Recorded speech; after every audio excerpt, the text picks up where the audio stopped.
Boa noite, bom dia ou boa tarde, dependendo do horário que você está me assistindo.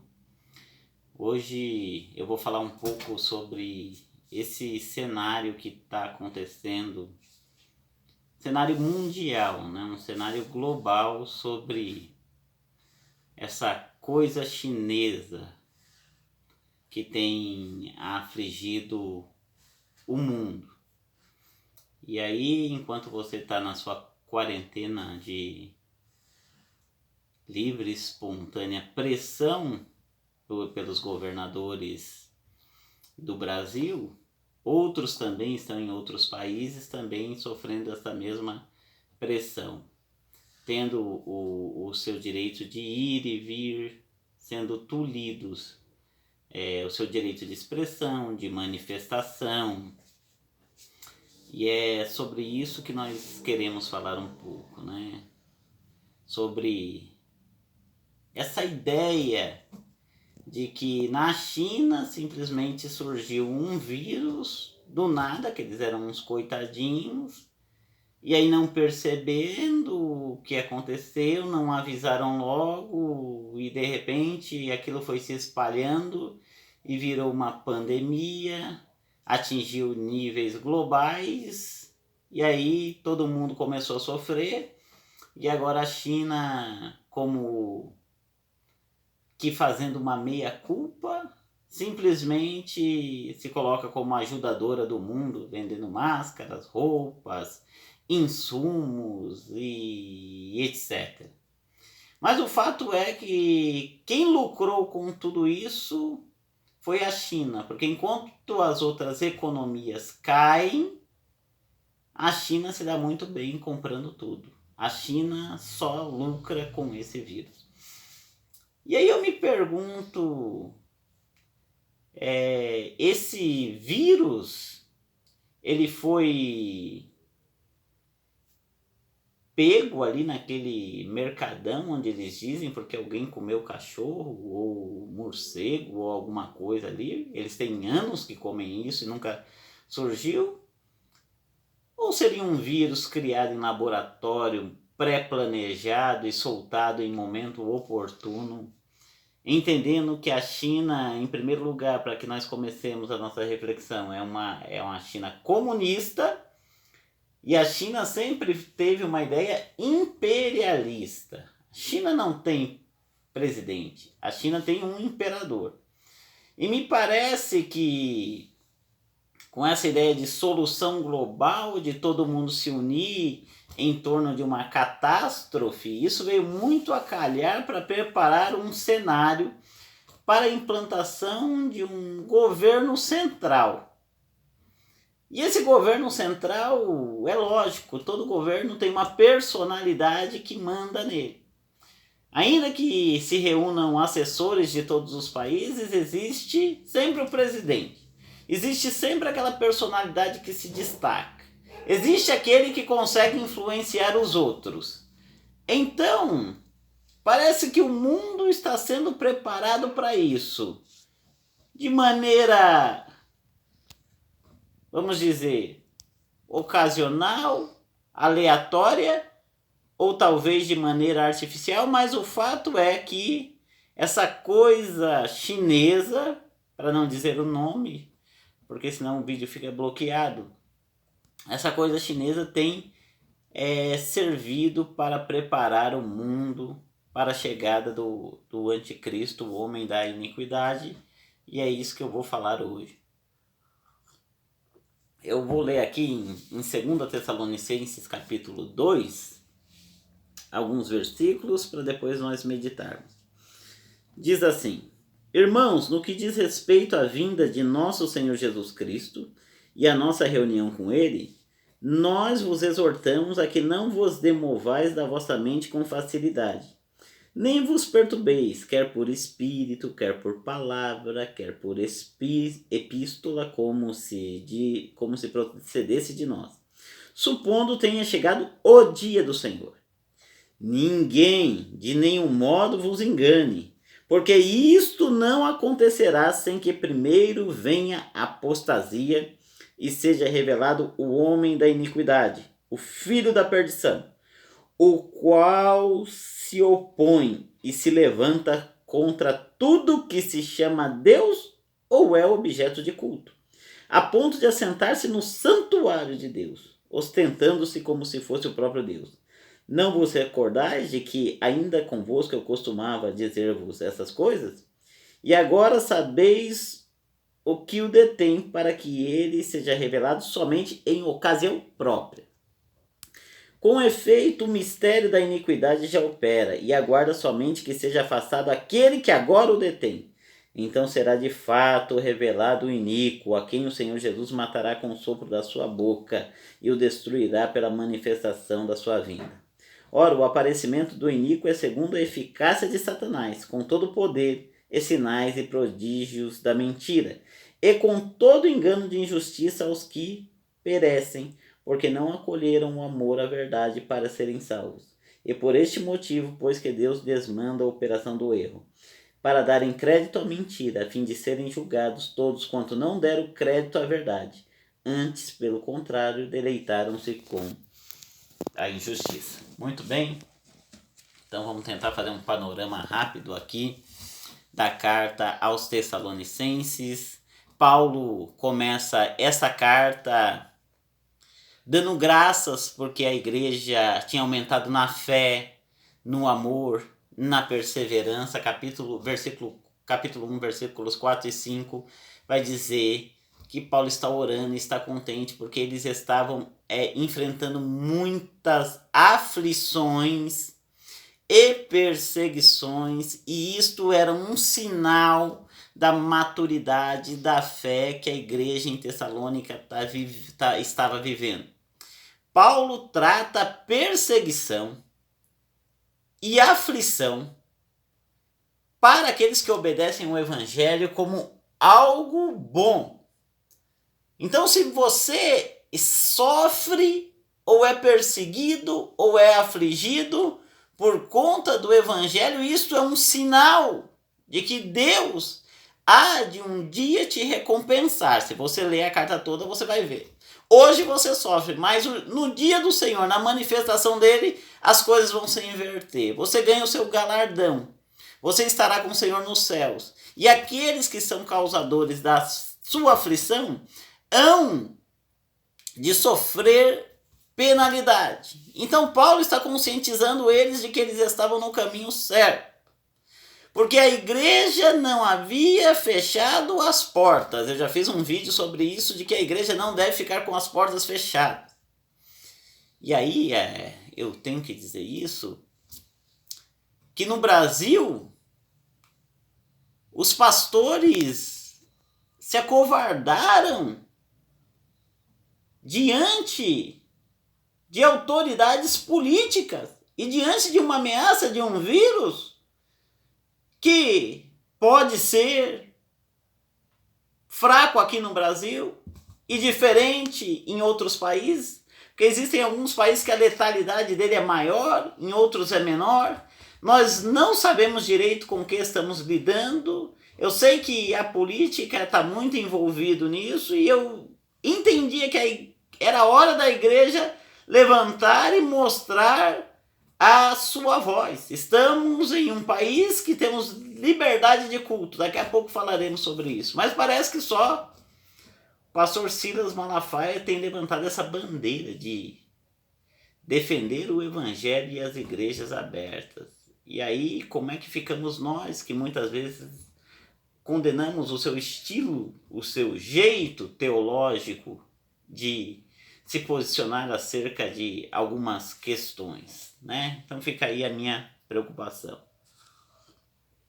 Mas muito bem, a marca do cristão é o sofrimento. E pensando nisso, meus irmãos, Paulo ele vai dizer o seguinte: irmãos, eu não quero que vocês sejam ignorantes acerca do dia do Senhor. E no Novo Testamento, o dia do Senhor é o dia da vinda de Jesus Cristo.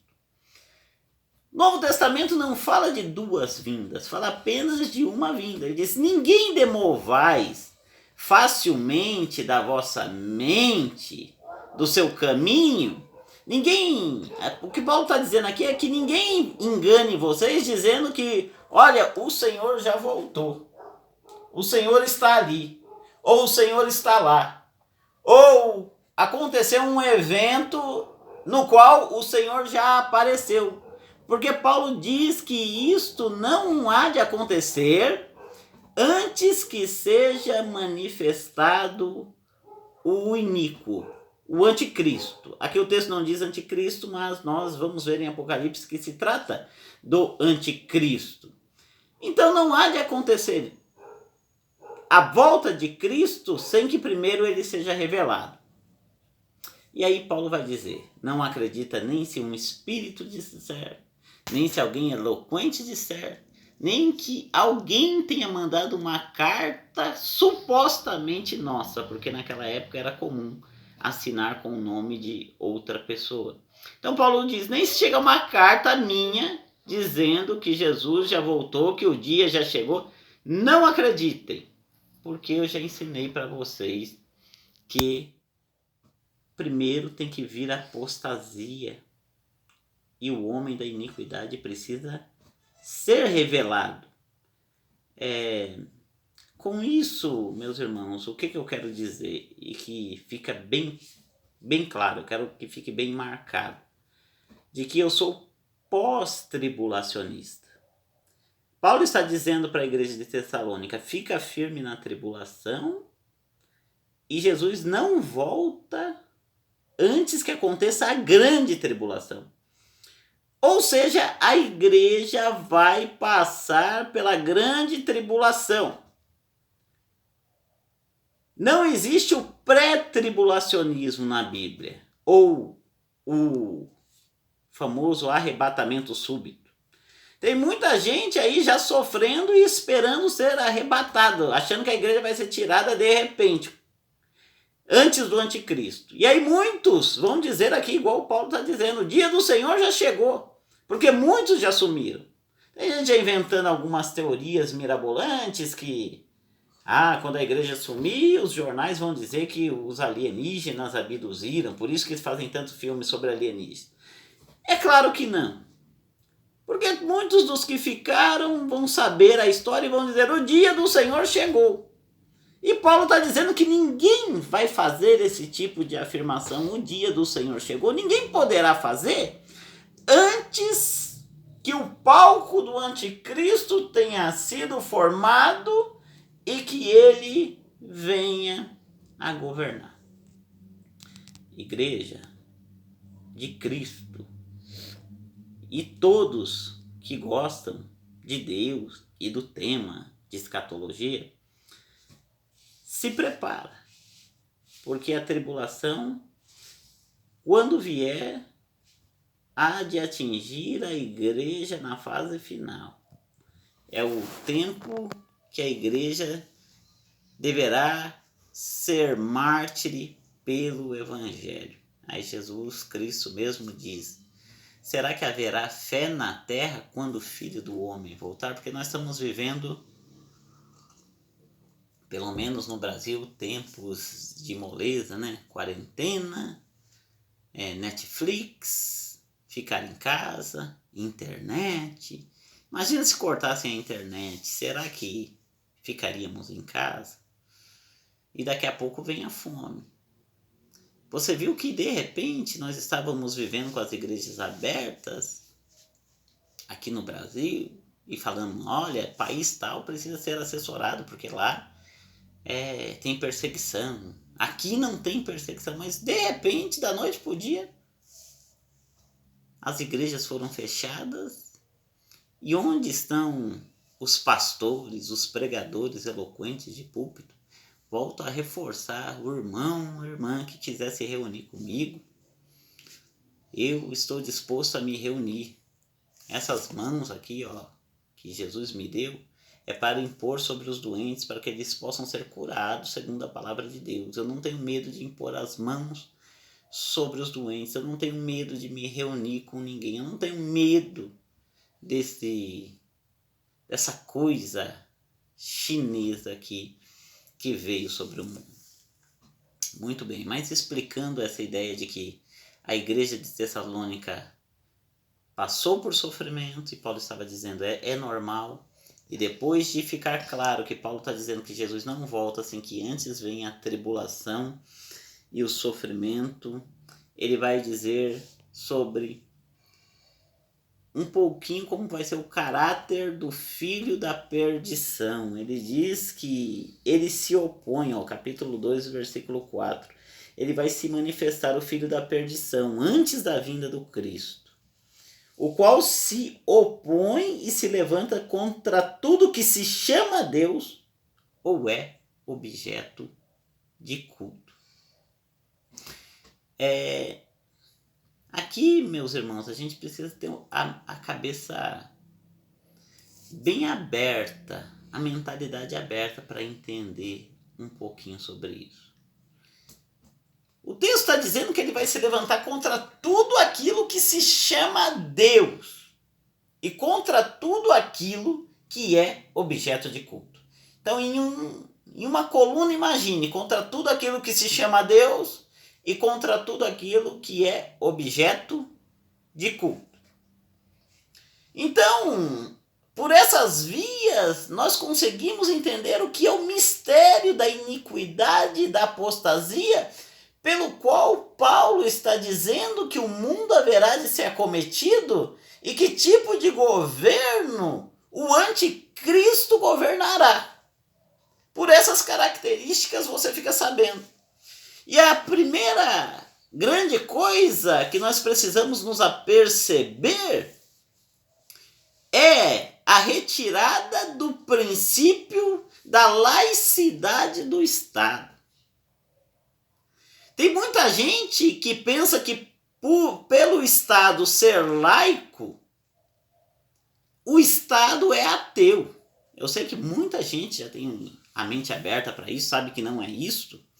Mas muita gente, o Estado é laico, então o Estado não tem religião. Ora, o Estado ser laico e não ter religião não significa que os governadores não tenham religião.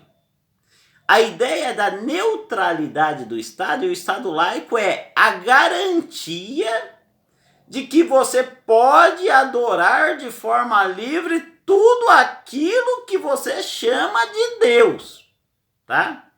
Então aqui eu sei para quem eu estou falando, talvez para um público mais evangélico, mais protestante, mas aqui se engloba o católico, aqui se engloba o espírita, aqui se engloba o budista, aqui se engloba aqueles que acreditam num design inteligente, numa força criadora, em todos aqueles que acreditam num Deus transcendental, no transcendentalismo.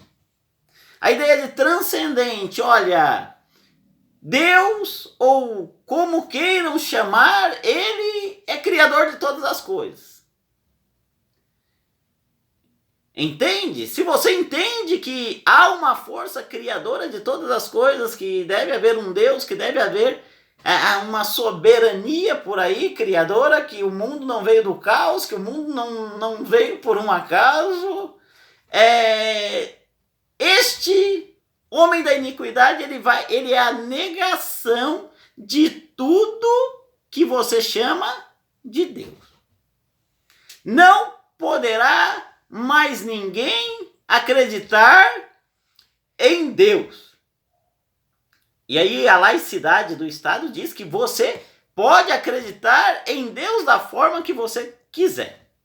E o Estado laico garante pela sua Constituição que você pode adorar a Deus, lógico, se você não for fazer um sacrifício humano, evidente, porque você estaria quebrando outra coisa da Constituição. Mas você adora a Deus da maneira que você quiser. Você acha sagrado o que você quiser. Você cultua o que você quiser.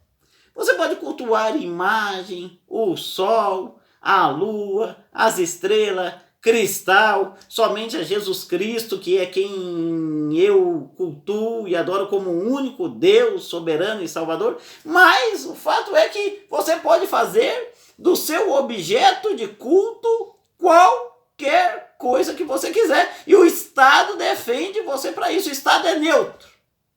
O Estado é neutro. O presidente pode ter sua religião,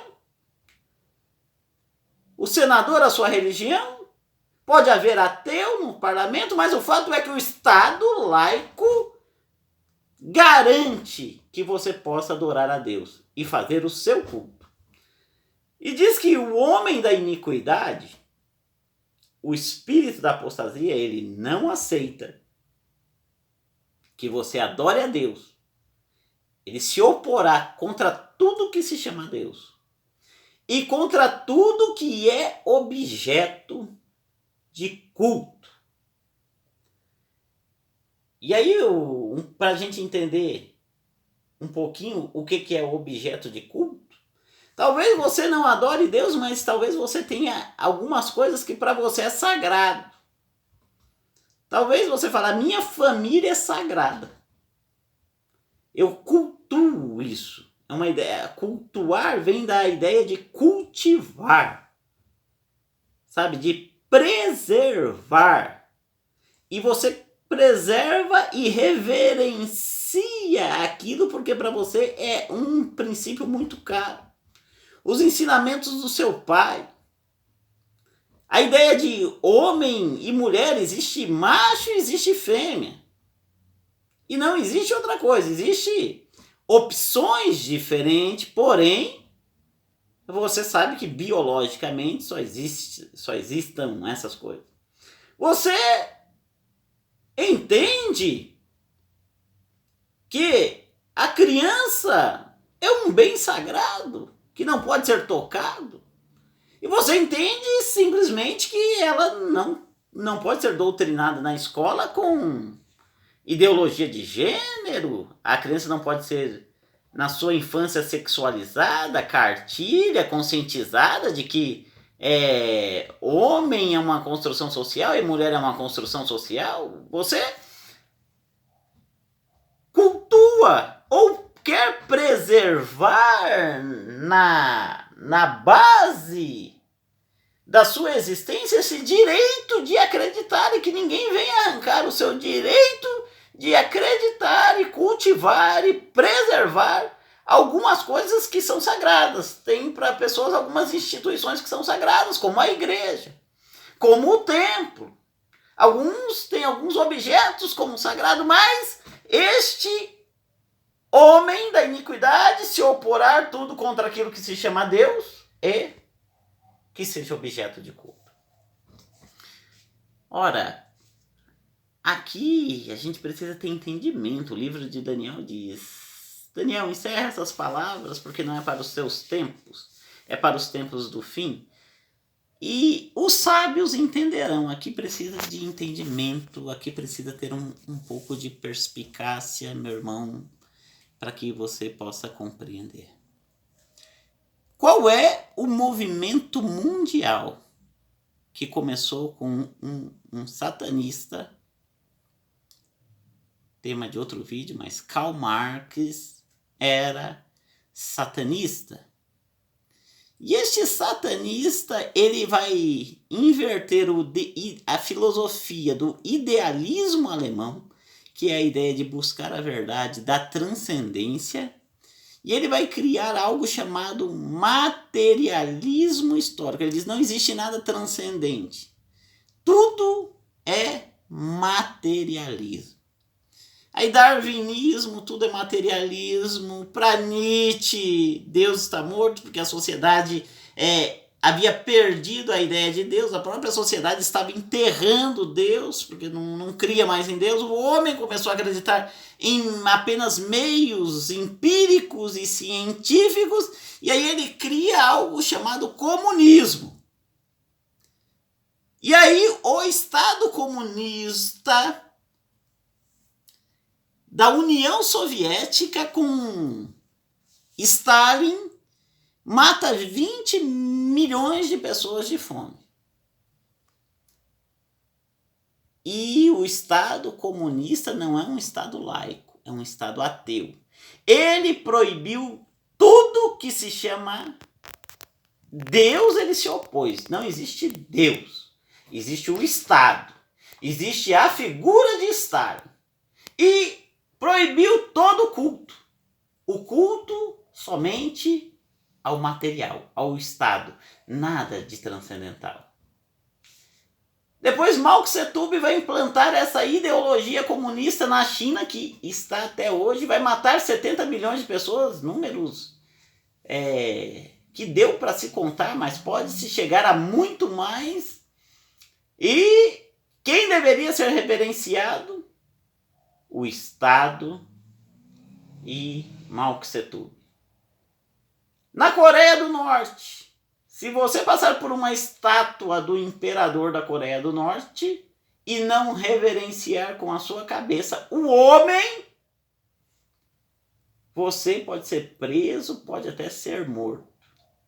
Hoje em dia na China, se você entrar na China e se denominar cristão, para você é pena de morte.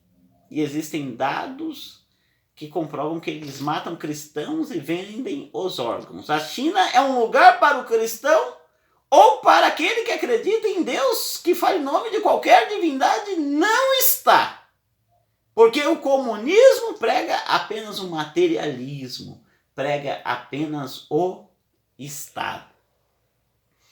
E como é que a China imperialista sempre planejou, porque eu sei que ela é imperialista, sempre quis dominar o mundo, esse vírus veio a calhar. É por isso que eu desconfio que ele foi criado, porque agora o país que se denominava protestante, não sei se agora é laico, os Estados Unidos da América, mas começa com fundamentos protestantes,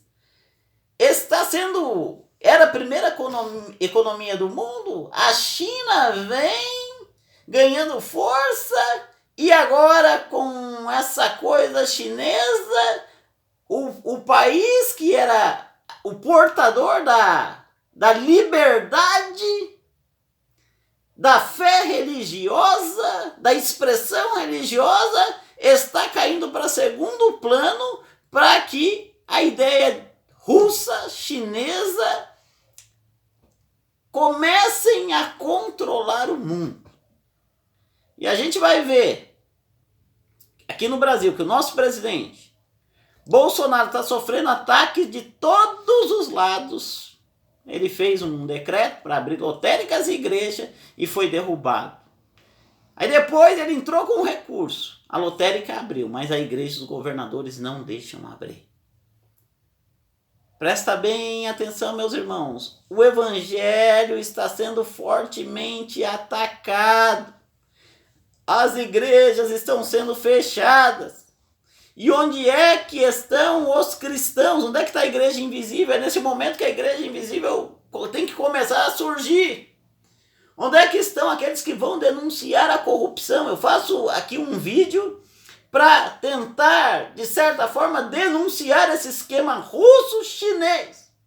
Que, a princípio, meu irmão, a princípio, você que está me assistindo, é apenas um vírusinho, uma gripezinha. Lógico, me compadeço daqueles que talvez perderam um parente já idoso, alguém já doente, que acabou contraindo isso, o médico disse que contraiu e perdeu algum familiar. Eu não estou dizendo para você que não pode morrer alguém. Mas eu estou dizendo que a letalidade desse vírus é mínima. E a histeria é maior do que a letalidade, porque nós estamos sendo cobaias de um experimento de engenharia social. Como é que o povo se comporta? Eles obedecem à mídia? É fácil arrancar a religião do povo? Como é que os Estados Unidos, como é que as soberanias independentes se comportam? Será que a gente consegue implantar, fazer cair, fazer ruir aquilo que eles chamam de Deus? Será que a gente derruba o presidente dos Estados Unidos? Será que a gente derruba o presidente do Brasil? Será que a gente derruba aqueles que são conservadores, que querem conservar algum tipo de verdade e moralidade na sociedade? Será que a gente consegue arrebentar a moral e aniquilar a ideia de igreja, de religião e implantar apenas o Estado, um governo global, a ONU, como mandante do mundo inteiro, por exemplo, a Organização Mundial de Saúde, como ditando as regras para o mundo inteiro? Será que eles conseguem implementar um governo com regras para o mundo inteiro, onde não exista Deus e nem mesmo objeto de culto? E objeto de culto, entenda que não é objeto mesmo, né? Pode ser a simples ideia da verdade. E aí, para não me alongar muito no vídeo, porque já foi me avisado aqui, e eu tenho uma tendência de me empolgar, a minha pergunta para reflexão é: entramos em um caminho sem volta, onde as soberanias vão cair e vai ser instalado um governo mundial e o anticristo há de se revelar? Ou será que nós, cristãos, ou aqueles que acreditam num Deus, ou aqueles que acreditam na sua liberdade, ou aqueles que acreditam numa verdade, conseguimos reverter essa situação? Será que a mídia já nos dominou a tal ponto de não conseguirmos mais discernir entre o que é verdade e o que é errado? E eu gostaria de dar a grande dica aqui que o texto vai dar. Ele vai dizer que esse Nico vai ser morto por Jesus Cristo, que o matará com a sua vinda. Mas ele, quando vir, depois de um tempo, ele vai fazer prodígios e sinais, porque ele vem com toda a eficácia de Satanás. Tudo bem. Aí ele vai trazer uma religião luciferiana depois. Em primeiro momento, você adora o homem e o Estado. Em segundo momento, uma religião satânica. Tem que fazer um outro vídeo para dizer como talvez ele apresente prodígios e sinais. Que talvez não sejam nem milagres. Talvez seja através de algumas tecnologias aí que já ultrapassaram limites da normalidade. O negócio já se tornou mais magia do que tecnologia. Mas o que vai fazer nós termos entrado num caminho sem volta de, ao contrário desse caminho sem volta, conseguirmos vencer mais essa tentativa de Satanás de levantar um homem da iniquidade? Porque ao longo da história ele levantou vários. Ele levantou Hitler, ele vai levantando. Só que, por não chegar o momento, porque aqui no texto diz, porque aquele que o detém não deixa que ele venha. Mas quando for tirar daquele que o detém, que é o Espírito Santo, quando vier, Jesus disse, convencerá o homem da verdade, da justiça e do juízo. Então aqui nós temos que falar de verdade. Quando o homem amar mais a mentira do que a verdade, é a hora do anticristo se manifestar. Diz assim, a partir do versículo 9: ora, o aparecimento do iníquo é segundo a eficácia de Satanás, com todo o poder de sinais e prodígios da mentira, e com todo engano de injustiça aos que perecem, porque não acolheram o amor à verdade para serem salvos. É por este motivo, pois, que Deus lhes manda a operação do erro, para darem crédito à mentira, a fim de serem julgados todos quanto não deram crédito à verdade. Antes, pelo contrário, deleitaram-se com a injustiça. Deus está dizendo que permite a vinda do iníquo no momento em que não houver mais homens que são capazes de dar ouvidos à verdade. Diz que, conhecendo a verdade, amaram mais a mentira. Acharam a proposta da mentira mais agradável. Por isso Deus os entregou. Você quer mentira? Então vai. O que vocês merecem é o anticristo. Para que, sendo enganados pelo anticristo, possam ser julgados. Mas a culpa começa com eles, porque amaram mais a mentira do que a verdade. Tem gente, me desculpa, você que está me ouvindo, que tem um filho, ou a mulher vai fazer um ultrassom, o médico fala, é menino. Vem a sociedade e lhe diz, não, ser menino é uma construção social. Se ele decidir ser mulher, é mulher e você precisa reconhecer ele como mulher.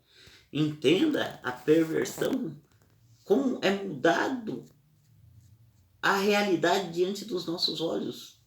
Eu, fazendo curso de psicologia, é isso que eles ensinam claramente na universidade, que é uma construção social. Eles tentam me enganar. Não acredite, é mais ou menos assim, não acredite no que você vê, acredite no que nós dizemos para você.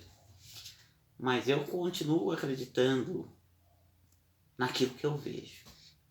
Mesa é mesa, Bíblia é Bíblia, Deus é Deus, a verdade é a verdade. O que vai fazer a diferença se entramos no caminho sem volta ou não é o ser humano no Brasil, nos Estados Unidos e nos países conservadores ainda acreditam na verdade? Porque se acreditar na verdade, o anticristo não vem. Ele não consegue vir, porque o Espírito Santo ainda está atuando. Enquanto tiver gente disposta a acreditar na verdade, essas ondas vêm com força, mas elas passam. Mas se o homem já se entregou totalmente à mentira, se a igreja baixar a guarda, se a igreja não pregar mais a verdade, se nós nos curvarmos diante da mentira, então entramos agora num caminho sem volta. E é só esperar o mundo se organizar, Bolsonaro cair, Trump cair, novas eleições, organização mundial, um centro de comando único, ONU, Unesco, Organização Mundial da Saúde, todos juntos, comunista, e as soberanias caindo, e quem eles colocarem para governar os países serão meros subservientes de um poder central cujo o líder não aceita nada que é verdade. Amém, irmãos? São essas as palavras que eu queria deixar para que nós possamos refletir nesse momento. Muito obrigado pela atenção e que Deus nos abençoe.